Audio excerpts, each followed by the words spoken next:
DeWittDailyNews.com is the area's leading local news source 24 hours a day, 7 days a week. Get the latest local news, obituaries, police splatter, weather forecast, and more with no paywall. Head to DeWittDailyNews.com to get the local information you need to know. Netflix buffering, YouTube spinning, devices not connecting, Zoom calls dropping. It's frustrating. Let's end your frustration by signing up for fiber internet in Clinton. Click the Connexus icon at DeWittDailyNews.com. From the Heart Media Group newsroom and DeWittDailyNews.com, I'm Ben Hubbard with this expanded morning newscast.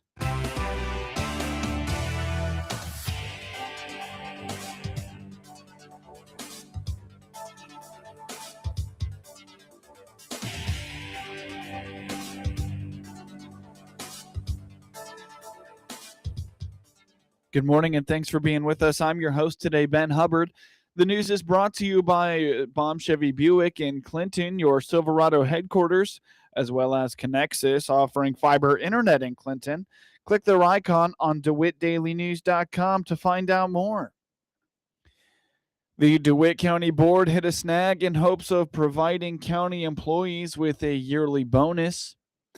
The bonuses were targeted at a modest $100, but County Finance Committee Chair Melanie Tilley indicates the IRS noted a $100 bonus would have to be taxed with little left for employees. So in the budget, we had put in for all the employees to receive a $100 bonus. IRS has come back out and said, you can't just give that $100 off the paycheck. We're going to have to take the whole out. Social Security, Medicare, county's going to have to pay their portion and pay any IMRF, which obviously, as we all, when they take out money, it's not going to end up being $100. So we discussed at finance, maybe what we could do, and we left it up to, let's get some ideas from other board members. We can go ahead and continue this year, since that's how the budget was processed, is to do the $100 with the employees knowing that obviously our intentions was for them to receive $100.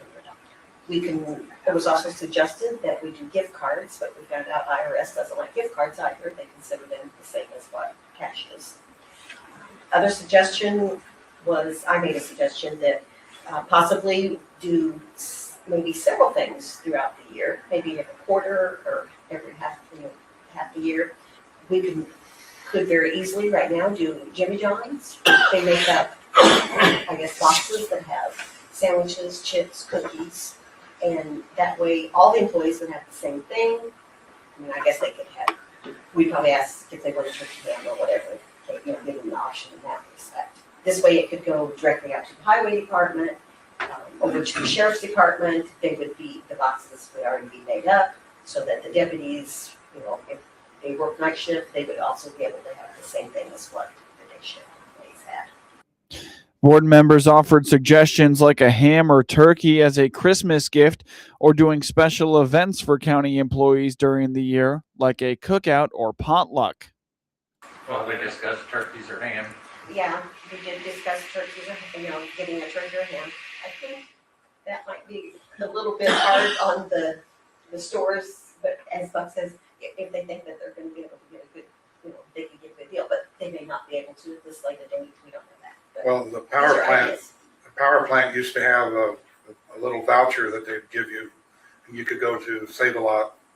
They had a contract with them or whatever, and you could pick up a turkey or a ham that way with the voucher. We've done that. We've done that before for up here, where they could choose. I think one of the stores had a ham and the other one had, and then Kirby had, whichever way it was, the turkey. And they had, and we had so many vouchers or whatever that they could do. Or we can just stay with the $100 this year and next year come up with something new, different. We just want your input, what you all think that you want to do for the employees. Well, $100 ham or $100 turkey can be pretty good size. Well, yeah. I'm sure that's not going to be what it would. It wouldn't And then the same thing with if you do Jimmy John's, it's not, I mean, obviously, we were talking about $20, and that's why I said, maybe this summer, we can provide a cookout, or do other events, every quarter, maybe have I don't want to say a potluck, but have something special for them to come in. For now, the county is going to move forward with the $100 bonuses and commit to being better prepared for next year. But there's something in the budget right now that accounts for $100 per employee. It does. So It does. How would you budget that, I guess?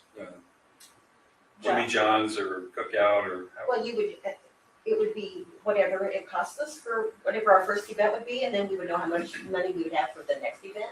But it's already there. I mean, the money's already there. Right. It's just the idea of how are you going to spend this money with them? Or we can just, like I said, we can say with how it was. Megan, what's your thought? I would recommend that we keep it simple and just give them the money. And you're gonna use taxes. That's what I meant. We try and do events, then we've got other employees that are trying to coordinate that, and then it's cost and efficiency on their end. I think we just keep it simple and give them their paycheck. We'll try to do better next year. We'll think of something. I mean, we've done movie tickets, or, they could choose. I think we had like 3 things that they could choose one year. But we'll try to come up with something inventive next year. Also at the Thursday night meeting, the board approved Mark Nunnery and Elizabeth Burns to the Regional Planning Commission for 3-year terms to expire in April 2028. The board approved Katie Arnold and Nicole Lowers to the DeWitt County Mental Health Board with terms to expire at the end of 2029. The board approved a floor replacement project for the DeWitt County Jail for the amount of $5,425. The board approved the purchase of a 2023 tilt deck equipment trailer for $15,000 from Altifer. The board approved the purchase of a 2027 Mack Granite 64 GFR truck from Next Tran Truck Centers for $277,382. The board approved the professional services agreement for the Bridge Inspection Program Management Services at a cost not to exceed just over $85,000.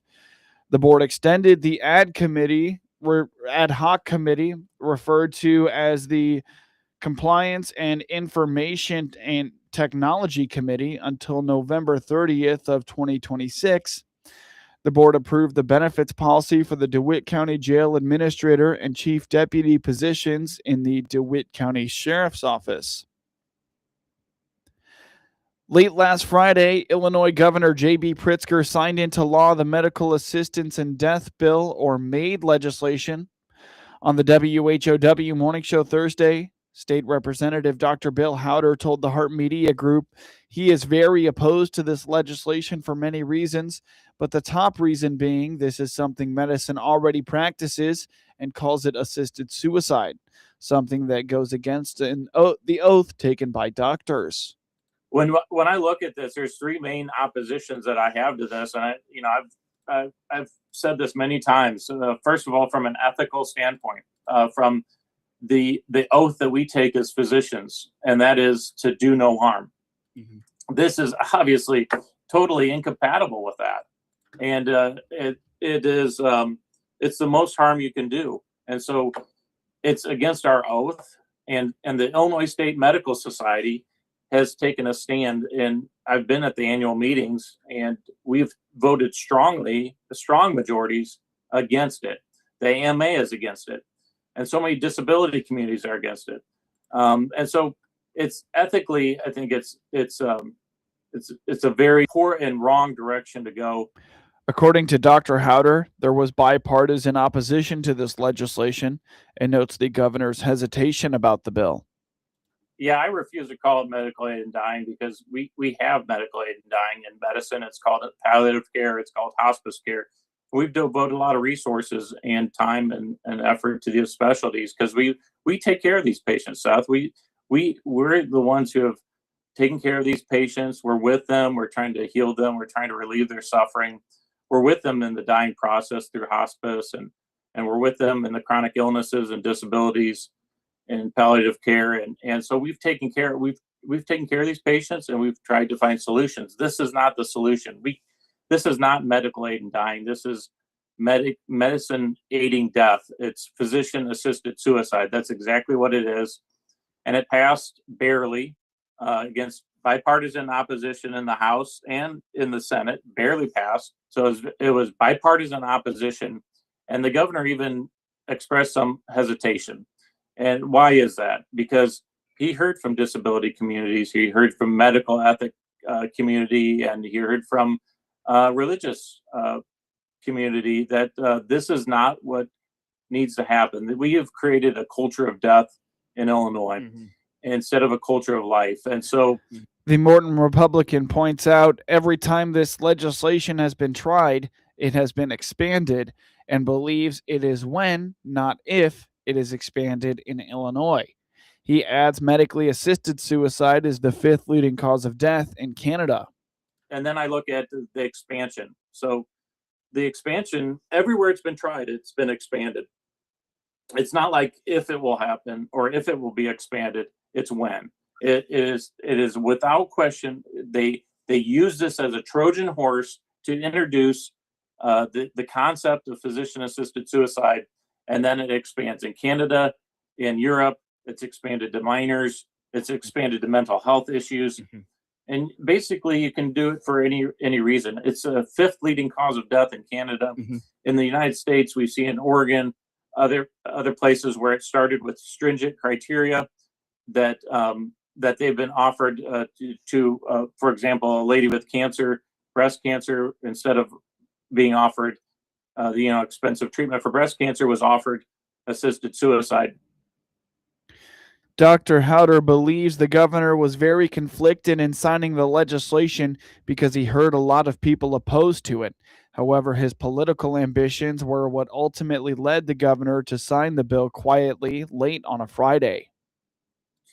I think his kind of his leftist ideology and the momentum of this bill that he had previously, stated that he was in favor of it. I think there was some hesitation because of the way this process worked out, and that the surprise that it was actually brought forward in the face of bipartisan opposition. And I think he saw that and was a little bit hesitant, and maybe there was some consideration of his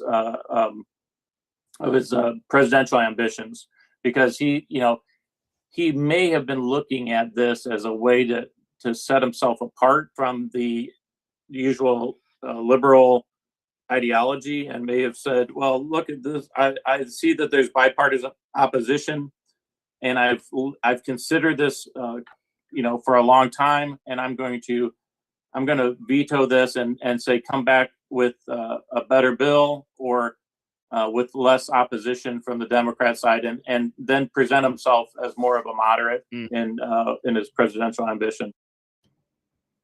While Dr. Howder is religious and recognizes there is an argument for a person's freedom to choose to end their life medically, he goes back to the oath of physicians for compassionate care and doing no harm. It is a good question. It's something we've been dealing with for a long time, and you do want to have compassion for these people.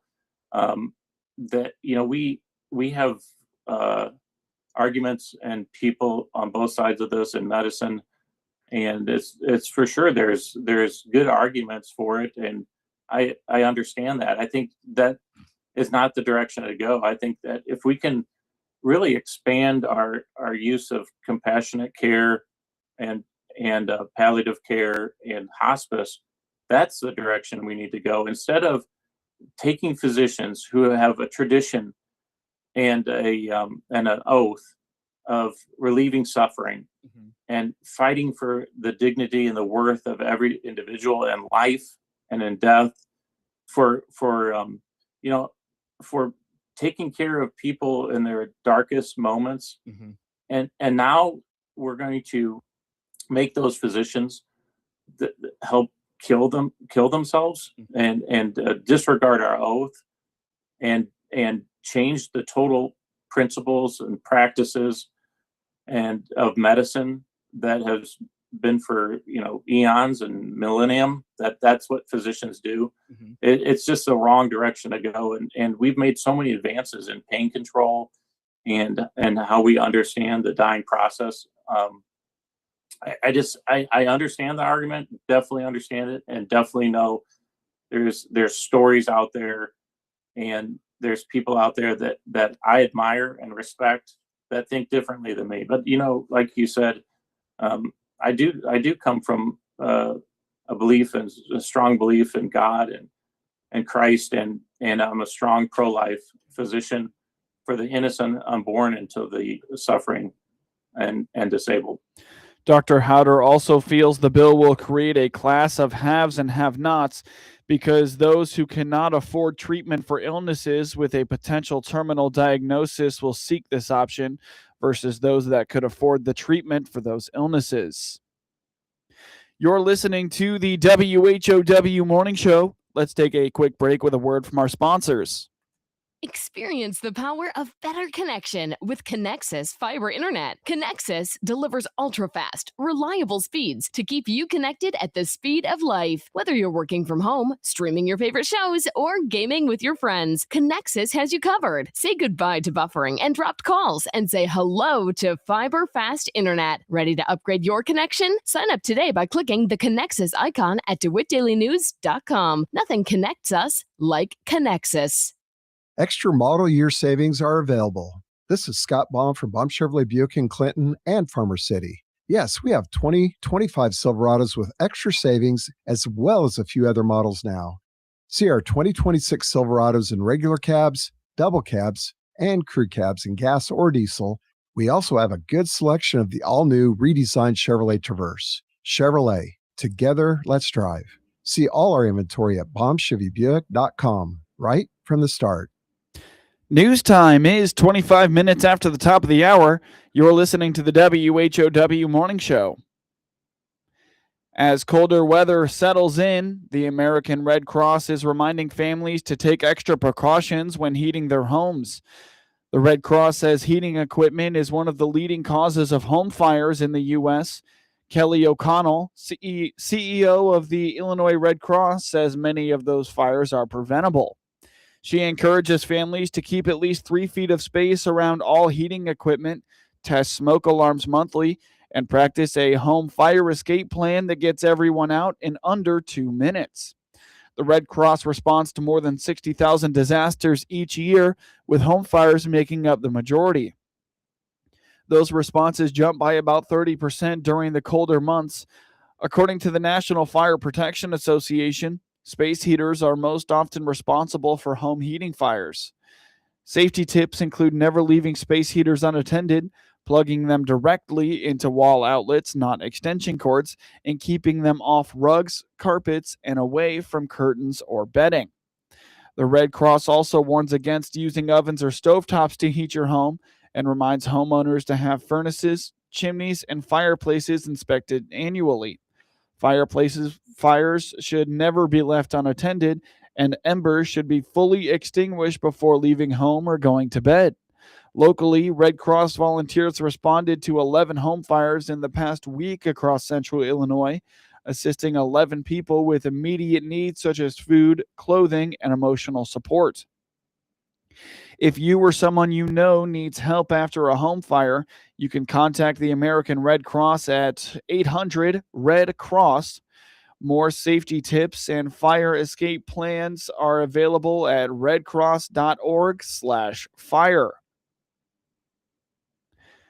AAA projects 122.4 million Americans will travel at least 50 miles from home over the 13-day year-end holiday period beginning December 20th and ending January 1st.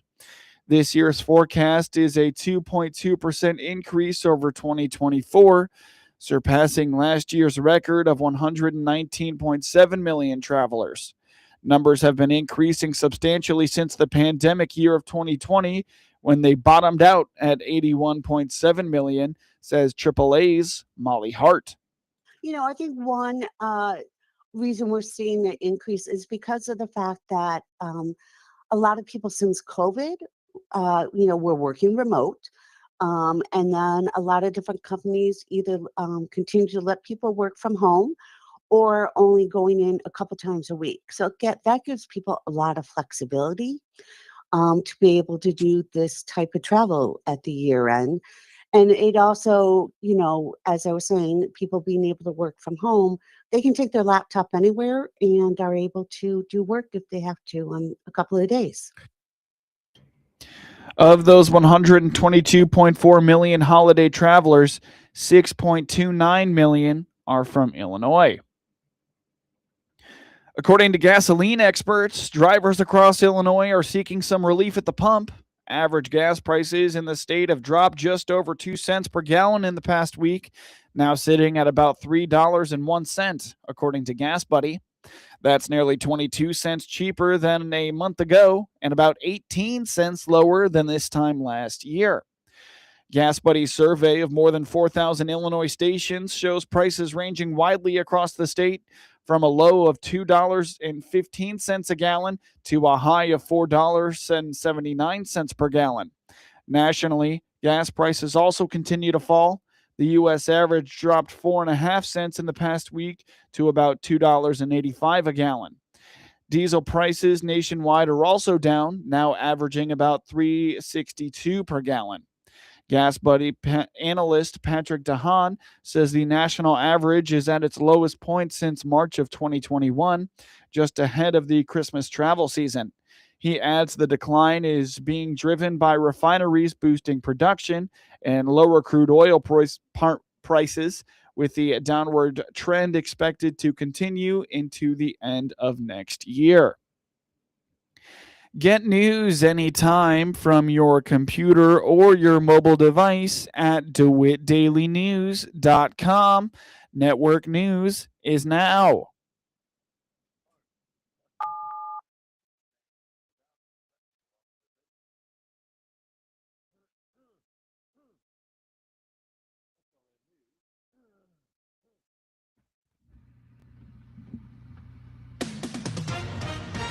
With SRN News, I'm Rich Thomason in Washington. Providence, Rhode Island's mayor says that people in his community can finally breathe a little easier now that the Brown University mass shooting suspect has been found dead. An outwardly confident Russian President Putin vows that Russia will achieve its goals in Ukraine, either through diplomacy or, failing that, through military force. Putin addressing the Russian people his annual year-end news conference, saying his military is on a roll in Ukraine.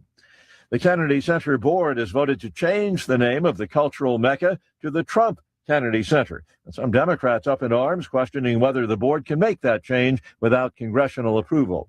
5 years in prison. This is staff meteorologist Jennifer Wojcicki with your regional radio forecast. A blend of clouds and sun today, with daytime highs approaching 29. Winds out of the west 10 to 20 miles per hour. Lows level off around 23. Tonight, mainly clear skies. Daytime highs approaching 45. Tomorrow, sunshine mixed with clouds at times. Hear weather twice an hour or online anytime at DeWittDailyNews.com. Currently, it's 17 degrees. From the Hart Media Group Sports Desk, IL Sports Wire, and DeWittDailyNews.com, I'm Ben Hubbard with this local sports report.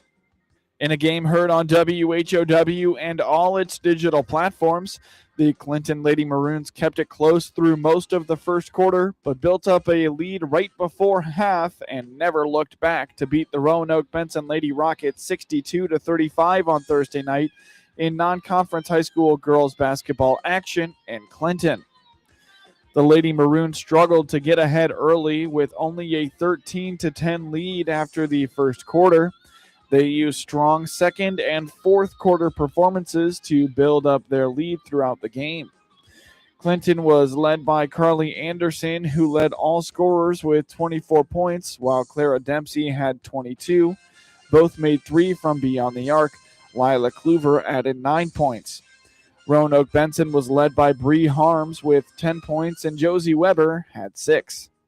With the win, Clinton improves to 7-4, while the Lady Rockets fall to 8-5. The Lady Maroons will play host to the Rochester Lady Rockets on Monday at 6 p.m. Tommy Rittenhouse and Victor Dawson led Illinois State to a 42-31 romp over UC Davis in the national quarterfinal last Saturday.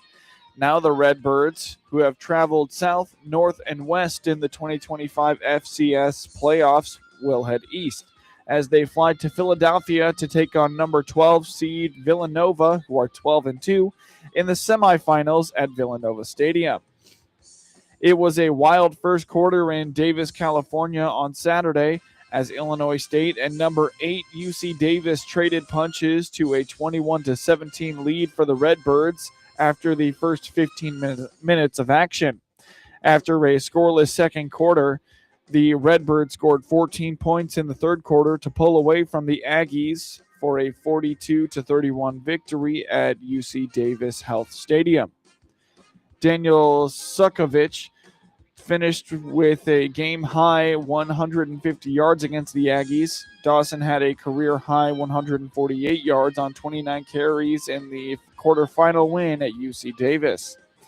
The Redbirds are making their third appearance in the semifinals in school history and the second under head coach Brock Spack. Last week, Villanova took down number 4 Tarleton State on the road 26-21 to advance to the semifinals and set up the game with the Redbirds. Game time is 6:30 p.m. Central Time outside Philadelphia on Saturday. Alex Huibregtse and Timothy Vanderknapp added 7 in the third overtime, and Bradley Braves beat the Indiana State Sycamores 108-99 on Thursday night in a Missouri Valley Conference opener. Joe Van Buggenhout's 61-foot three-pointer for Indiana State made it 74 all at the end of regulation. Huibregtse shot 7 for 15, 4 for 9 from three-point range for the Braves, who are now 8-4 and 1-0 in the MVC. Jaquan Johnson scored 20 points and added 3 steals. Montana Wheeler had 19 points. Vanderknapp finished with 17 points. The Sycamores are 7-5 and 0-1 in the Missouri Valley Conference and were led by Ian Scott, who recorded 24 points, 12 rebounds, and 3 blocks. Indiana State also got 21 points and 6 rebounds from Camp Wagner. Derek Vorst finished with 17 points and 11 rebounds. Huibregtse scored 11 points in the first half, and Bradley went into the break trailing 41-36.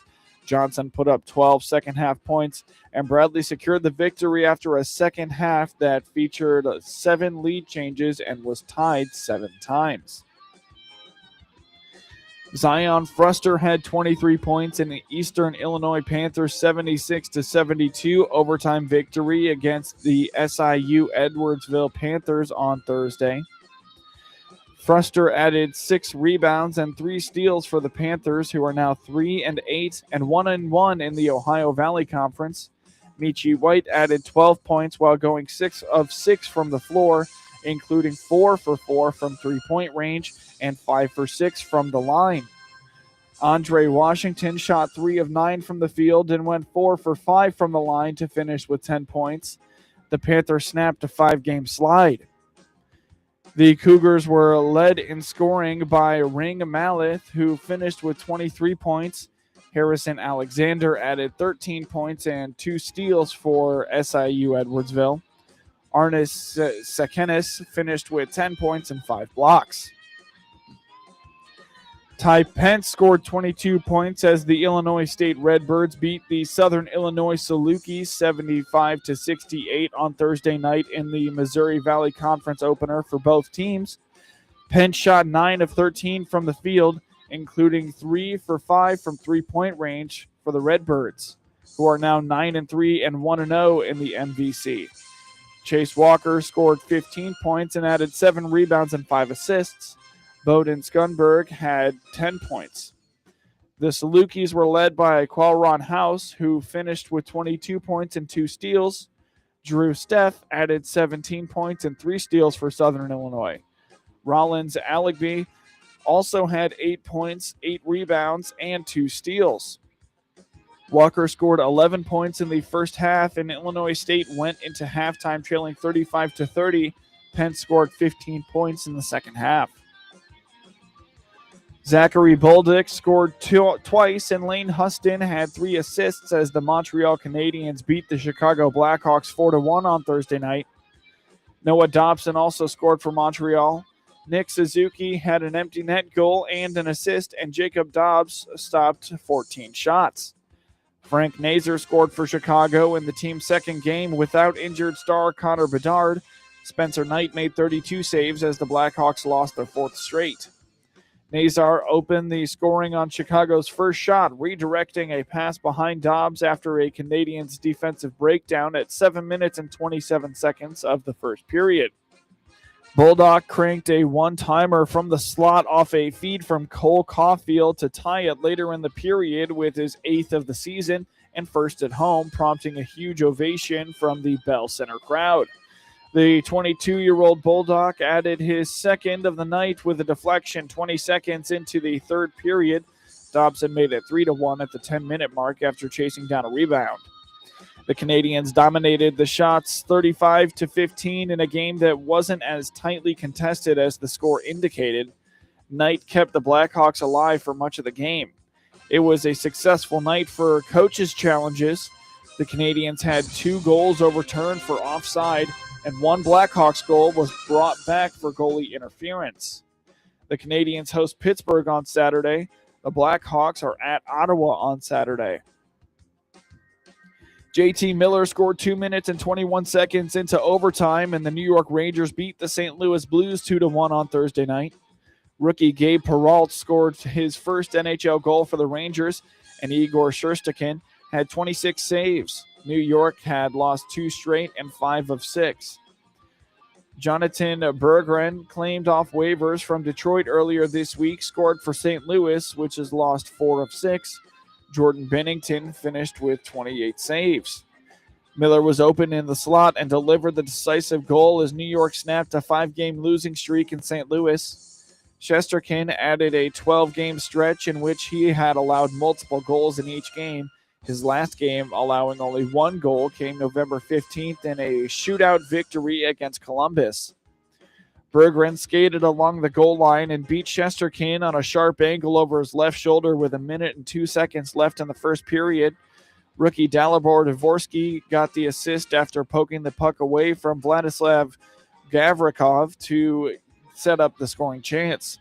The Rangers responded at 6 minutes and 2 seconds of the second when Perreault deflected a Will Coles wrist shot past Binnington on a power play.